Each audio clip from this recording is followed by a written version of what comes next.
இங்கே பாருங்களேன், இன்றைக்கி நம்ம வந்து கேழ்வரகு களி எப்படி செய்கிறங்கிறத பார்க்க போகிறோம். அதுக்கு தேவையான பொருட்கள் பாருங்கம்மா. இதோ பாருங்கள், கேழ்வரகு இருக்குங்களா, அது பாருங்கள் 1/2 கிலோ வாங்கி நல்லா பாருங்கள் காலையிலே வச்சு புளிக்க வச்சுட்டேன். பாருங்கள், அப்படி தான் தண்ணி ஊற்றி கலக்கி புளிக்க வச்சுக்கணும். அதுக்கப்புறம் இந்த பாருங்கள், இந்த கம்பு இருக்குங்களா, இந்த கம்பு கொஞ்சம் அதில் சேர்த்துக்கணுங்க. பாருங்க அரைச்சி இங்கே பாருங்க, அந்த குருணை தனியாக மாவு தனியாக எடுத்துக்கிட்டேன்னா, அதுக்கப்புறம் தேவையான உப்பு.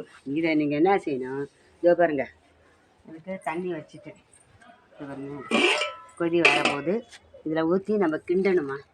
கிண்டிட்டோம்னா இந்த கம்பு வந்து நீங்கள் கேழ்வரகு இருக்குல்லம்மா, அதை நீங்கள் என்ன செய்யணும்னு கேட்டிங்கன்னா, மொதல் நாள் நைட்டே ஊற வச்சா காலையில் செய்யணும். இல்லையா காலையில் ஊற வச்சுக்கணும். மாவை போட்டு தண்ணியை ஊற்றி இங்கே பாருங்க தண்ணியை ஊற்றி கலக்கி ஊற வச்சிடணும். அப்போ சாயந்தரம் தான் செய்யணும். இந்த மாவு புளிக்கணுமா, புளிச்சாதான் உங்களுக்கு நல்லாயிருக்கும். இங்கே பாருங்களேன், இப்படி கரைச்சி வச்சிடணும். தண்ணியாக கரைச்சி வச்சாதான் இங்கே பாருங்க புளிப்பு வாடை வருது. உடனே கலக்கி செய்யக்கூடாதுங்க. இந்த இப்போ காட்டுறேன் எப்படி செய்கிறது. இந்த ஒரு நிமிஷம்.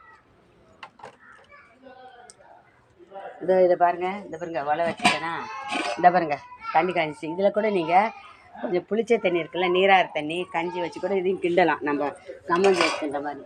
இப்போ ஃபஸ்ட்டு என்ன சேர்க்குறோம்,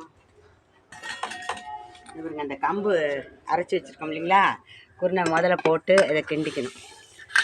இதில் கொஞ்சம் வெந்ததுக்கப்புறம் நம்ம வந்து அந்த மாவை போடணும்.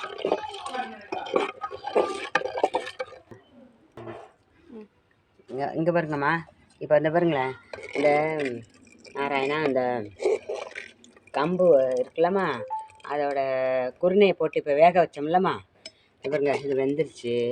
இப்போ இந்த கேழ்வரகை கரைச்சி வச்சுருக்கோம்லம்மா, நாராயணா இங்கே பாருங்க, இதில் நம்ம சேர்க்குறோம். ஊற்றி கிண்டுறோம். நல்லா தண்ணியை கரைச்சி ஊற்றுமா, நல்லா இது. அதுக்கப்புறம் நம்ம என்ன செய்கிறோன்னா, இந்த மாவு வச்சுருக்கோம்ல அதை போட்டு கிண்டிக்கணும். இங்கே பாருங்க போட்டோன்னே கெட்டி பதம் கொடுக்குது பாருங்கள்.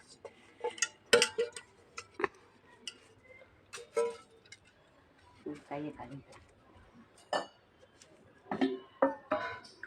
கட்டியாக வருது பாருங்கள். கொத்தனத்தில் வந்துடுமா, இங்கே பாருங்கள் வருதுங்களா.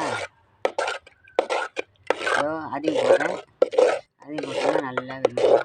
இந்த பாருங்கள் இதையும் சேர்க்குறேன். இந்த மாவு இருக்குல்லம்மா, அதில் கொஞ்சம் கம்பு மாவு இருக்குல்ல, அந்த இதையும் போட்டு இதில் சேர்க்குறேன். இந்த உப்பு, இந்த மாவு பாருங்கள். நான் எடுத்து உங்களுக்கு காட்டுறேன். இந்த கிண்டி காட்டுறேன்.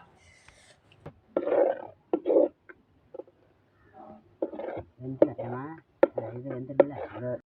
கிண்டுற பாருங்கள் எப்படி திக்காக வருது பாருங்கம்மா. இங்கே பாரும்மா, பார்த்தீங்களாம்மா, இங்கே பார்த்தீங்களா எப்படி திக்காக வருது பாருங்கள். ஏன் நம்ம நாராயணா அந்த கம்பு சேர்க்குறோம்னா, சில பேர் அரிசி சேர்ப்பாங்கம்மா. அரிசி சேர்க்குறத நம்ம கம்பு சேர்த்தா நல்லது. இது நீங்கள் வந்து களியாகவும் சாப்பிட்லாம், இல்லை உருண்டையை உருட்டி போட்டு கேழ்வரகு கூழ் மாதிரி கூழாகவும் கரைச்சி குடிக்கலாம். இதோ உங்களுக்கு நல்லா வெந்தோடனே உருட்டி காட்டுறேன். ஆனால் உங்களுக்கு இங்கே பாருங்களேன், இங்கே பாருங்கள் இப்போ ரெடி ஆகிடுச்சு பாருங்கள். நல்லா கெட்டியாக வந்துச்சுங்களா, நல்லா சூடாக இருக்குது. இப்போ நம்ம ஒரு பாத்திரத்தில் அதை நம்ம போட போகிறோம். போட்டுட்டு ஆறின விட்டு நம்ம இப்படியே எடுத்துங்க. இந்த பாருங்க இங்கே இறக்கி வைக்கிறேன், காட்டுறேன் நாராயணா. இந்த பாருங்க இந்த பாத்திரத்தில் எடுத்து இந்த ஊற்றிடுறேன். அப்படியே தூக்கி, சூடாக இருக்குது நாராயணா.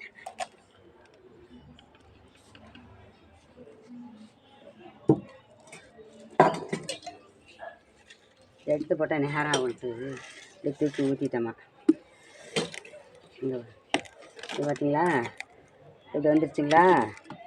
எல்லாத்தையும் எடுத்து போட்டுட்டு இதை ஆறின விட்டு நம்ம கம்பு உருண்டை போடுறோம்லம்மா, உருண்டையே போட்டுக்கலாம். போட்டு ஆறின விட்டு இப்போ இது என்ன செய்யலாம், முருங்கைக்கீரை இருக்குல்லம்மா, அந்த குழம்பு வச்சு சாப்பிட்லாம். அப்புறமேலு இந்த பாருங்க இது ஆயிடுச்சுங்களா. இது பாருங்க மோர் ஊற்றி இதுக்கு நாராயணா ஓடுது. இங்கே பாருங்களேன், இந்த ஒரு மோர் வச்சுருக்கேன் பாருமா. இது ஆறினோன்னே உருண்டை இந்த பாருங்க, இது கம்பு 200 கம்பு போட்டுக்கோங்கம்மா. 1/2 கிலோ உங்களுக்கு வந்து கேழ்வரகு மாவு போட்டு கிண்டிக்கோங்க. இங்கே பாருங்க இதாகிடுச்சிங்களா.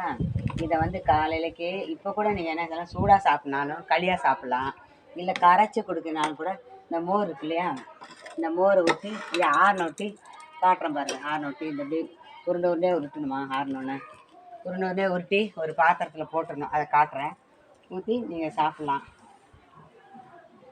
இந்த பாருங்கள், இப்போ இறக்கிச்சு ஆறட்டும், உருண்டை போட்டு காட்டுறேன் உங்களுக்கு. இந்த பாருங்க, இப்போ கொஞ்சம் உருண்டையாக உருட்டி போட்டேன்னா அப்புறம் பாருங்கள், இதை கொஞ்சம் அப்படியே எடுத்து வச்சுட்டேன். இந்த பாருங்கள் மோர், இந்த மோரை ஊற்றி ஒரு உருண்டையை போட்டு இதுலேருந்து எடுத்து கூட போட்டு கலக்கி இதுக்கெல்லாம் நீங்கள் ஃப்ரிட்ஜில் இதில் தண்ணி ஊற்றி கொஞ்சம் மோர் ஊற்றி ஃப்ரிட்ஜில் வச்சுருங்க. இதையும் கொஞ்சம் உருட்டி போட்டு இதில் வச்சுருங்க. இப்போ இது சாப்பிட்றது என்ன நன்மைன்னு கேட்டிங்கன்னாம்மா, நமக்கு உடல் சோர்வை நீக்குது, மன சோர்வை நீக்குது, பல் எலும்பு இதுக்கெல்லாம் நல்லா உறுதியை கொடுக்குது. குழந்தைகளுக்கு கூட நீங்கள் இதை களியாக கிண்டி கஞ்சியாக கொடுக்கலாம், தோசையாக சுட்டு கொடுக்கலாம். நமக்கு வந்து ஊட்டச்சத்து வேறு, நல்ல உடம்பு வந்து உற்சாகத்தை கொடுக்குது, சுறுசுறுப்பை கொடுக்குது, எல்லாமே எனக்கு நல்ல சத்தும் கூட, உஷ்ணத்தை தணிக்குது, குளிர்ச்சியை கொடுக்குது. நீங்கள் வாரத்தில் ஒரு 2 முறை இதை செஞ்சு சாப்பிடுங்க, நல்லது. ஏன் கம்பு போட்டோம்னா, கம்பு குளிர்ச்சிமா, அரிசியை விட கம்பு நல்லது. அது வருஷம் கம்பு போட்டு இது செஞ்சுருக்கு. சாப்பிட்டு பார்த்து சொல்லுங்கள். நல்லதே நினைங்க. இங்கே பாருங்க, இங்கே பாருங்க, நல்லதே நினைங்க, நல்லதே நடக்கும். பாருங்களேன், இப்போ பாருங்கள், இதை உருட்டி போட்டாச்சாமா, உருட்டி தண்ணி ஊற்றி இதில் ஃப்ரிட்ஜில் வச்சுக்கோங்க. பாருங்கள், தயிர் ஊற்றிருக்கேன், மோர் ஊற்றிக்கலாம், தயிர் ஊற்றிக்கலாம், ஊற்றி அப்படியே வச்சுங்க. புளிக்க தான் நல்லாயிருக்கும். இதை பாருங்கள், இதில் மோர் ஊற்றி இதை பாருங்கள் கலக்கி வச்சுருக்கேன். இதோட இந்த பாருங்கள் நறுக்கி வச்சுருக்கேன் பாருங்கள், வெங்காயம் போட்டுக்கலாம். இந்த பாருங்கள் வெங்காயம் போட்டு, இந்த பாருங்கள் வெங்காயம் போட்டு இதுக்கலாம். அதுக்கு தொட்டுக்க பாருங்கள், மோர் மிளகா, சுண்டை வத்தை, கொத்தரை வத்தை, மாங்காய், இதெல்லாம் கௌரவமா தொட்டுக்கலாம். உப்பு போட்டு கலக்கி காலையில் குடிச்சிங்கன்னா ஜில்லுன்னு நல்லாயிருக்கும். இங்கே பாருங்கள், ஒரு ஆளுக்கு 2 டம்ளர் பால். இந்த ஊறுகாயும் இருக்குது. உங்களுக்கு கருவாட்டு கூட சில பேர் வறுத்து தொட்டுக்காங்கம்மா, அங்கே கூட செஞ்சுக்குவாங்க. நீங்கள் சாப்பிட்டு பார்த்து சொல்லுங்கள். நல்லதே நினைங்க, நல்லதே நடக்கும்.